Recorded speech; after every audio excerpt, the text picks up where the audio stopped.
100 ngày sinh tồn đơn độc. Lạc vào vùng biển cấm của người ngoài hành tinh. Ở đây không có đường lui đâu, chỉ có mấy con quái vật thời tiền sự đang rình rập. Những cỗ máy ngoài hành tinh bí ẩn dưới đáy biển và vô số cạm bẫy tử thần có thể kích hoạt bất cứ lúc nào. Mỗi một hơi thở, mỗi lần đi thám hiểm đều liên quan đến mạng sống. Và bí mật dưới đại dương này còn đáng sợ hơn bạn tưởng tượng nhiều. Vừa mở mắt ra, tôi nhận ra mình đang nằm gọn trong một chiếc thuyền cứu sinh cũ rích. Khởi đầu có ngay một cái căn cứ tạm thời luôn. Tôi liền dọn dẹp đống dây leo bám trên tường để làm sạch một khoảng không gian. Sau đó mở hộp công cụ ra, lục được một phôi sắt, 2 cái giường kho báu và một cuốn cẩm nang sinh tồn vô dụng. Mở từng cái giường một, tôi lấy được thêm một phôi sắt và một viên ngọc lục bảo. Leo teo vài món đồ, vậy mà là toàn bộ vốn liếng để tôi chống lại đại dương này đó. Tôi men theo cầu thang bơi xuống nước. Lúc này mới nhìn rõ cái nơi mình đang ở. Liếc nhìn thanh oxy đang giảm liên tục ở góc trái, tôi chợt nhận ra đây sẽ là án tử đầu tiên khi sinh tồn dưới biển sâu. Thế là tôi cuống cuồng đi tìm cách giải quyết. Vô tình lại phát hiện ra dưới đáy biển có một khối bơ lắc đặc biệt. Chỉ cần dẫm lên đó, cột oxy sẽ đầy lại ngay lập tức. Còn có một loại cây dưới nước hình dáng kỳ lạ, có thể cung cấp oxy liên tục cho tôi. Hai phát hiện này đúng là chiếc phao cứu sinh, trở thành nguồn động lực to lớn cho những ngày đầu thám hiểm. Trong lúc đi loanh quanh, tôi tiện tay thu thập vài khối bơ lắc dưới đáy biển. Ai ngờ nó lại rớt ra tài nguyên ngẫu nhiên. Vì hiện tại tôi chẳng còn cách nào khác để kiếm đồ, nên suốt cả một ngày trời tôi chỉ cắm đầu đi nhặt bơ lắc cho đến khi thành khát nước sắp cạn kiệt. Tôi mới thấy có điểm, lật đật bơi về thuyền cứu sinh, lục tung mọi ngóc ngách trong thuyền lên. Mới tìm thấy một bình nước dự phòng, uống ước một phát mới hồi lại sức. Rất nhanh thôi, đêm đầu tiên dưới biển sâu đã lặng lẽ buông xuống. Cứ tưởng sẽ có một đống quái vật đến hỏi thăm, không ngờ quanh căn cứ lại yên ắng đến lạ thường. Một con cá hung dữ cũng không thèm xuất hiện. Tôi quyết định đi thám hiểm xuyên đêm luôn, tranh thủ kiếm thêm chút đồ sinh tồn. Nhờ chút ánh sáng lè loi dưới đáy biển, tôi thấy đằng xa có một đốm sáng nhấp nháy. Rón rén bơi lại gần, thì ra là 2 cái giường kho báu dưới biển. Mở lần lượt từng cái ra, tôi vỡ được thanh dinh dưỡng và một bình nước uống. Đồ ăn thức uống thiếu thốn đã được nạp đầy. Nhưng ngay lúc tôi định quay về, đằng sau tự nhiên lao ra một con cá dài ngoằng. Chưa kịp phản ứng nó đã lao vào cắn tôi tới tấp. Sợ quá tôi vắt chân lên cổ chạy về thuyền cứu sinh. Sáng sớm ngày thứ hai, tôi bắt đầu vọc vạch cái máy chế tạo trong thuyền. Việc đầu tiên là nướng chín mấy con cá, ăn vào cho khỏe người đã. Thời gian gấp gáp, tôi quyết định hôm nay tiếp tục thám hiểm khu vực xung quanh, điên cuồng nhặt nhạnh đồ rơi từ các khối bờ lắc. Giữa đường còn phát hiện ra gỗ sồi dưới nước. Chỉ cần đào được nó, tôi có thể ghép thành bàn chế tạo để làm ra mấy món đồ xịn sò hơn. Nhưng đúng lúc tôi hớn hở bơi lại gần khúc gỗ, thì thanh oxy tự nhiên cạn sạch. Tôi dùng chút sức tàn bơi ngoi lên mặt biển. Lên tới nơi đúng lúc cột máu vừa chạm đáy, vội vàng nhai tạm thanh dinh dưỡng lấy lại sức. Sau đó tôi lại ngoan cố lặn xuống thử tiếp, nhưng nhận ra oxy vẫn không đủ để xài. Để tăng thêm lượng oxy, tôi mở chiếc máy tính bảng lấy được lúc đầu ra, xem công thức chế tạo. Mới biết mấy món đồ đặc biệt của bốt này đều phải dùng máy chế tạo để ghép. Mục tiêu đầu tiên của tôi là con dao lặn. Đây là dụng cụ cần thiết để cắt rong biển và đào một số tài nguyên quan trọng. Để ghép được nó thì cần một loại cổ mọng dưới biển sâu. Tôi tìm mờ cả mắt suốt một buổi sáng, cuối cùng cũng thấy nó trong bụi rong biển. Thu thập xong xuôi, tôi chế ra dầu bôi trơn, kết hợp với phôi ta tân đào được trước đó. Cuối cùng cũng làm xong món đồ nghề đầu tiên. Ngay sau đó tôi lại chế thêm cặp chân vịt, nóng lòng mang ra thử ngay. Tôi thấy đeo vào bơi nhanh gấp đôi luôn. Tốc độ đi nhặt ve chai cũng tăng lên đáng kể. Có điều hơi xui là oxy vẫn tụt không phanh. Chẳng ở dưới nước được lâu, nên là mặt nạ lặn trở thành mục tiêu sống còn tiếp theo.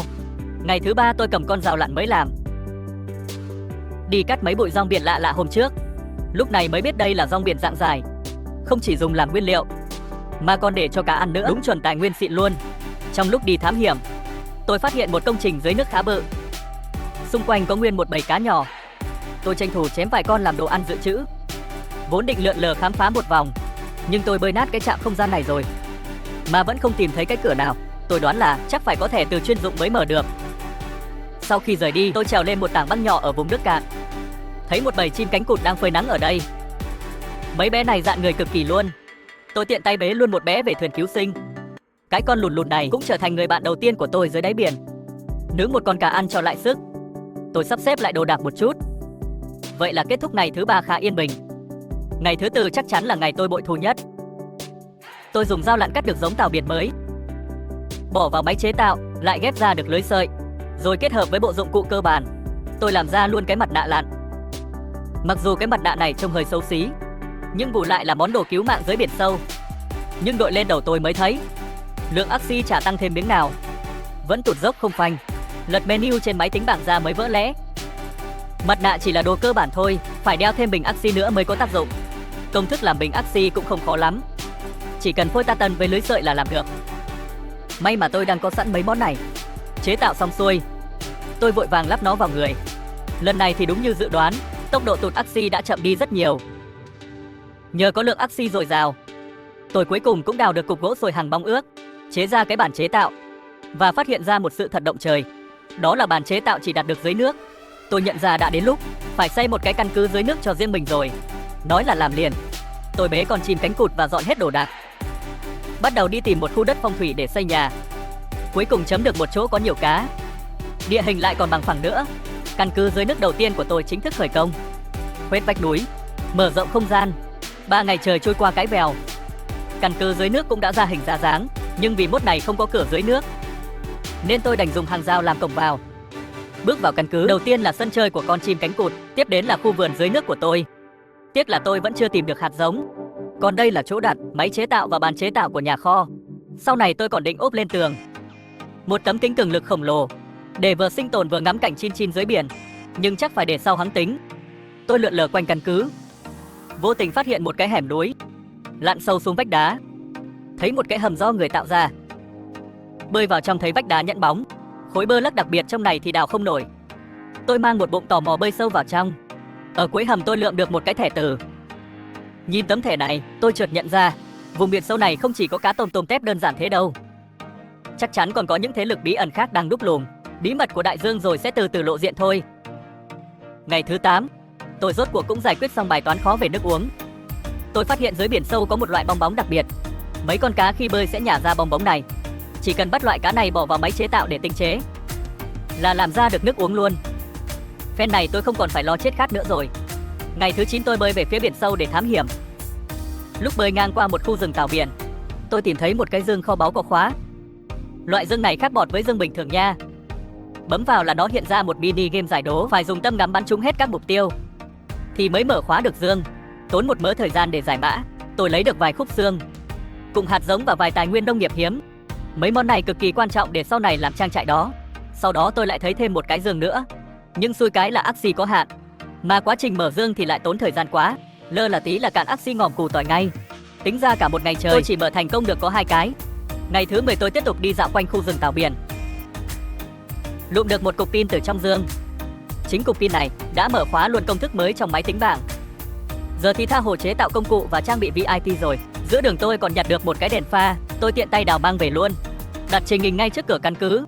Ngày 11, tôi lại đi tìm bong bóng dưới biển như mọi ngày. Khóe mắt vô tình, bất ngờ phát hiện một quả cầu đang lơ lửng trên không, bay thẳng một mạch về phía ngọn núi tuyết. Tôi lập tức quyết định bám theo ngay, xem có sơ múi được miếng tài nguyên nào không. Không ngờ nó bay cao phết. Rượt theo nó chạy dã cả cẳng suốt một ngày trời mới thành công bắn hạ được nó ngay trước núi tuyết. Tiếc là đồ rớt ra hơi bèo, rớt được mỗi miếng da với cái yên ngựa. Dù nói là không dùng tới, nhưng cũng coi như mở khóa được đồ mới, vẫn còn đỡ hơn là đi về tay không. Ngày 12 tôi mò ra một hang động bí mật dưới nước. Cứ tưởng chỉ là khe đá san hô bình thường, chui vào mới thấy không gian bên trong siêu to khổng lồ. Trên vách đá và dưới đất bên trong nằm ngổn ngang vài cái linh kiện máy móc. Để tìm hiểu xem đống này là cái gì, tôi quyết định chế một cái máy quét để phân tích. Công thức làm máy quét thì dễ ạch, chỉ cần tin với phôi tartan là chế được. Làm xong máy quét, tôi phi ngay lại cái hang động kia, bắt đầu quét mấy mảnh vỡ. Quá trình quét tốn thời gian khủng khiếp, mất dòng dã 2 ngày trời tôi mới gom đủ tất cả các mảnh vỡ, mở khóa được công thức làm ván lướt dưới nước. Nghe cái tên thôi là biết món đồ này tuyệt đối không phải dạng vừa rồi. Tôi tức tốc đi gom nguyên liệu khắp nơi. Cuối cùng đến ngày thứ 15, sau khi gom đủ đồ nghề, tôi đã chế tạo thành công ván lướt dưới nước. Cái này đúng là thần khí đi thám hiểm đại dương, đeo vào bơi nhanh như một cơn gió. Có nó rồi tôi cứ thế lướt ầm ầm dưới nước, sẵn sàng càn quét những vùng biển sâu và xa hơn. Ngày 16 lúc đang vọc vạch bản chế tạo, vô tình phát hiện công thức làm cây non mới toanh. Có cây non thì trồng được cây, giải quyết triệt để nỗi đau thiếu gỗ. Khổ nỗi cái căn cứ của tôi không gian bé tẹo, đào đâu ra chỗ mà trồng, đành sắn tay áo lên mở rộng diện tích vậy, dọn một khoảng đất trống để trồng cây. Ai cũng biết trồng cây thì phải có đất, nhưng ở dưới đáy biển sâu này mỏi mắt cũng chả thấy dấu vết của cục đất nào. Vì thế tôi đành vác ba lô lên và đi tiếp, điên cuồng lặn ngụp khắp các vùng biển xa xôi để tìm kiếm, trời không phụ lòng người. Lúc khám phá một phòng thí nghiệm bỏ hoang dưới nước, tôi moi được 3 khối đất trên sàn. Phòng thí nghiệm này nhìn có vẻ đã bỏ hoang từ lâu, nhưng vẫn giống đồ ngon. Tiếc là thanh nước uống của tôi sắp cạn sạch, không có thời gian nán lại vơ vét cẩn thận, chỉ đành ôm mấy khối đất cắm đầu bơi về trước. Ai ngờ lúc về tới nhà, tự nhiên lòi đâu ra một con quái đen thui. May mà nó hiền khô không cắn người, thế là tôi cho nó ở lại luôn, trở thành người bạn mới trong nhà cho vui. Vài ngày sau đó, tôi dồn hết sức lực vào việc mở rộng căn cứ. Lấy bãi đất mới đào xong, trải đất ra rồi cắm cây non xuống. Nhờ có bột xương bón phân, chẳng mấy chốc tôi đã có một đống gỗ xài bệt nghỉ, ghép cúc gỗ đi đào đá cuội để làm lò nung. Đem nung cắt thành kính, ốp hết kính lên tường xung quanh căn cứ, tạo ra một căn phòng ngắm cảnh biển triệu đô. Tôi chạy đi chạy lại phòng thí nghiệm để lấy bơ lắc và đồ trang trí. Hì hục xây dựng mấy ngày trời, đến ngày 25, căn cứ dưới nước phiên bản mới đã chính thức hoàn thiện. Không những không gian rộng rãi, mà lại còn cực kỳ ấm cúng, cuối cùng cũng có cảm giác của một gia đình rồi. Mặc dù cuộc sống dưới biển cũng gọi là đã lết tới giai đoạn ổn định, không phải canh cánh lo sợ thiếu oxy hay nước uống nữa, nhưng khả năng tự vệ của tôi vẫn cùi bắp vô cùng. Hiện tại trong tay chỉ có mỗi con dao găm bé xíu, mang tiếng là đi cắt rong biển với đào đồ linh tinh vùng nước cạn, chứ gặp con cá mập là chỉ có nước nằm chờ chết. Muốn sống sót ở cái đại dương đầy quái vật tiền sử này và đứng vững gót chân, tôi nhận ra mình phải làm một món vũ khí sát thương khủng hơn. Ngày 27 tôi mò ra cách chế tạo một cây giáo dài. Cây giáo này sát thương bao mạnh, nhưng để chế tạo cần 2 thứ cốt lõi: răng cá mập thường và răng cá mập khổng lồ. Vừa nghe đến răng cá mập khổng lồ, tôi đã rét run cả người. Cá mập khổng lồ là trùm sát thủ dưới biển chứ đùa. Nhưng vì muốn trở thành tơ dâu, vì muốn sinh tồn dưới biển sâu dễ thở hơn, đành liều mạng xách mông đi săn vậy. Trên đường đi tôi lại phát hiện ra lối vào của một khu di tích ngoài hành tinh khác. Cậy thế bình oxy đang đầy, tôi đánh liều bơi thẳng vào trong. Khung cảnh bên trong làm tôi trố cả mắt. Trên bệ tế có mấy viên pin hình lập phương, lại còn có một cái bệ nhìn y chang cổng dịch chuyển. Bấm vào thì nó báo phải có thẻ từ mới mở được. Tôi chợt nhận ra chắc cú là phải dùng cái thẻ tôi lụm được hôm bữa đây mà. Tiếc là di tích này nằm tuốt dưới biển sâu, đồ nghề hiện tại của tôi không trụ lại lâu được. Lượng oxy dự trữ vẫn không đủ nên đành cuỗm trước 4 viên pin. Bơi về nhà cái đã, phải nhanh chóng làm ra bộ đồ lặn VIP hơn, tôi mới có cửa quay lại thám hiểm khu vực này. Để tìm ra sự thật đằng sau, về tới căn cứ nghỉ ngơi một chút, tôi lại mang đồ lên đường. Dọc đường chạm trán một con cá siêu hùng dữ. Nó mặc nguyên bộ giáp cứng ngắc, cắn một nhát làm tôi bay luôn nửa cây máu, đành phải giữ khoảng cách, dùng tốc độ của ván lướt để thả diều nó.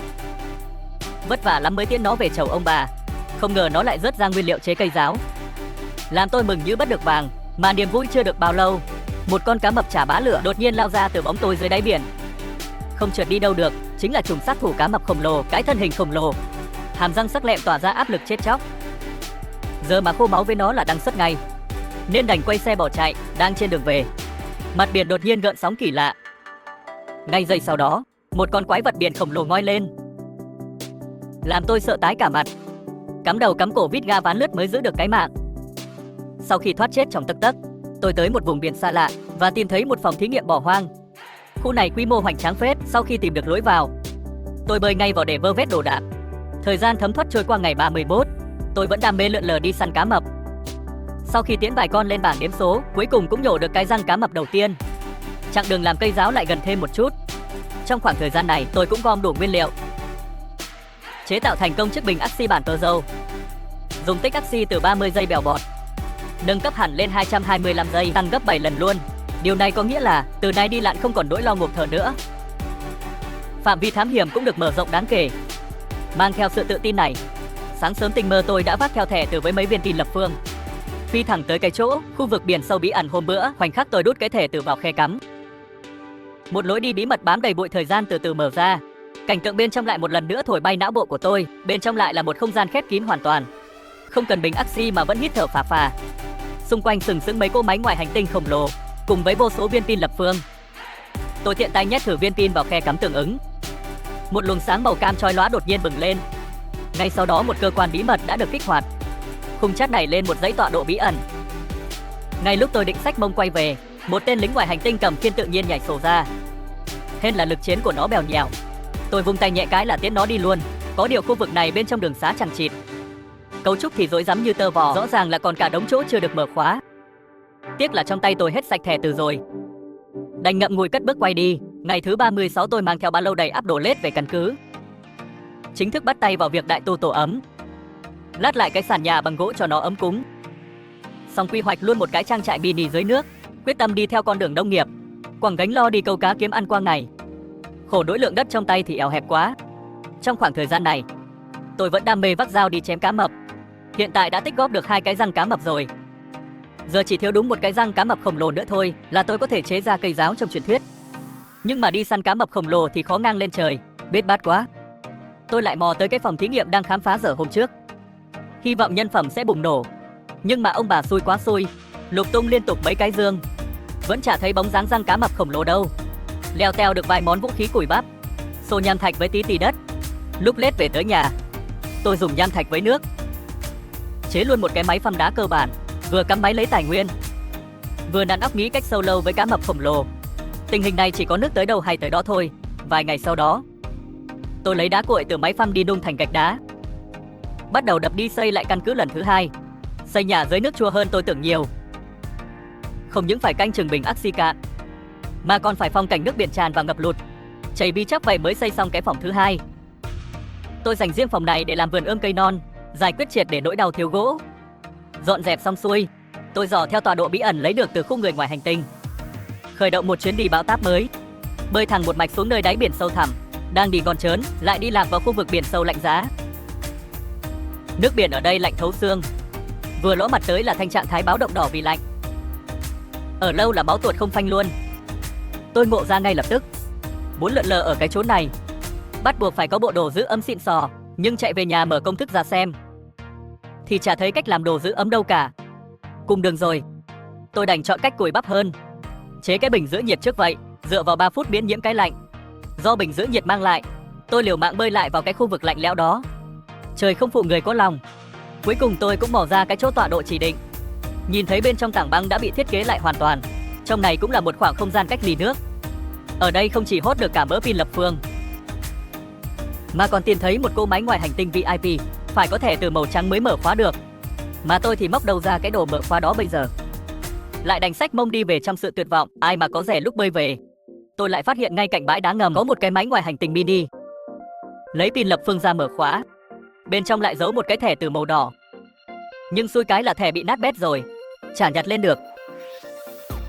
Đi săn lùng mấy cái thẻ từ để mở khóa mấy khu VIP, trở thành mục tiêu sống còn.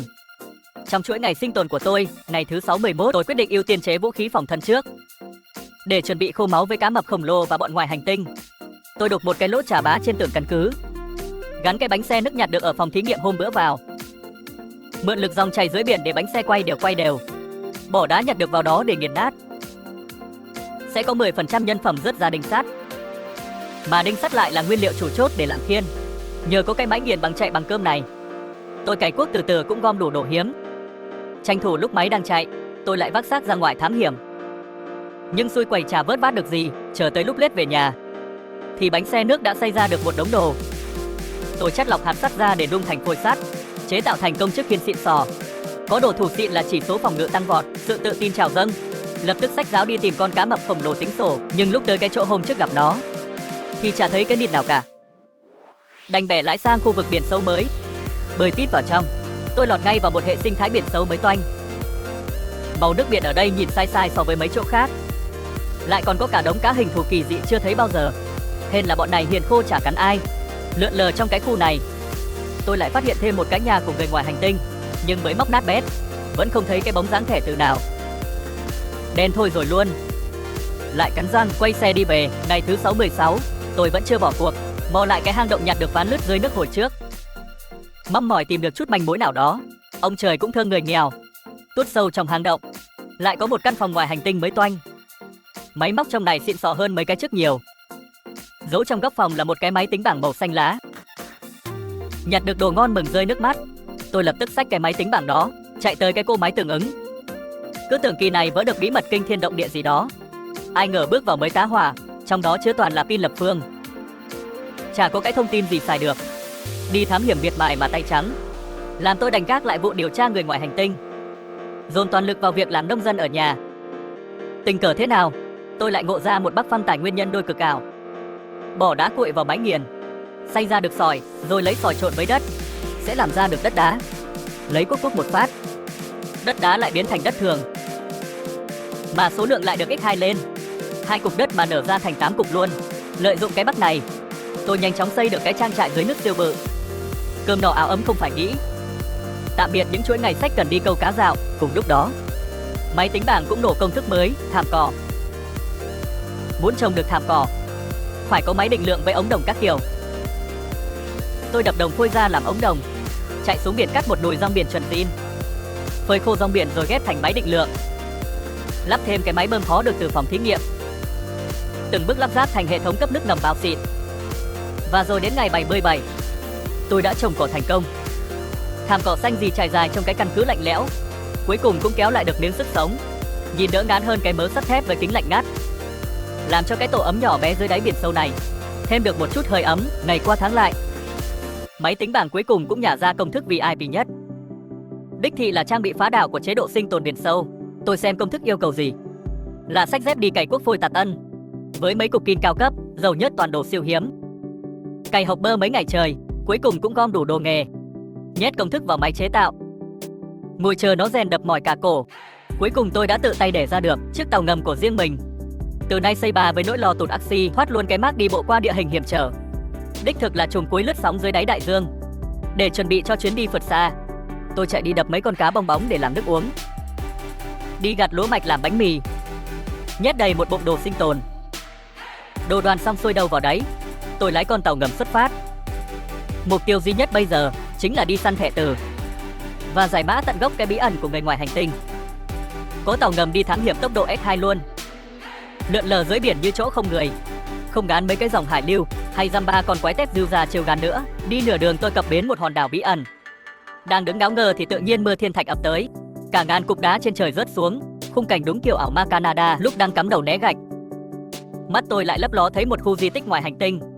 Lấy pin lập phương ra, mở khóa cái cỗ máy trồng đó. Ôi giời ơi, lụm được luôn cái thẻ trắng xịn đét nguyên xin. Chưa kịp ăn mừng, tôi đã vội quay lại tàu ngầm phóng thẳng tới khu biển băng.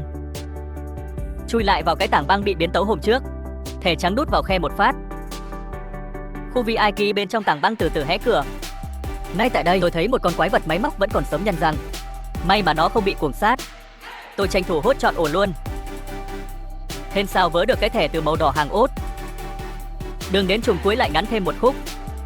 Lúc đang bon bon về nhà, tự nhiên thấy nổi lềnh bềnh trên mặt nước là cái răng cá mập khổng lồ mà tôi mòn mỏi tìm kiếm.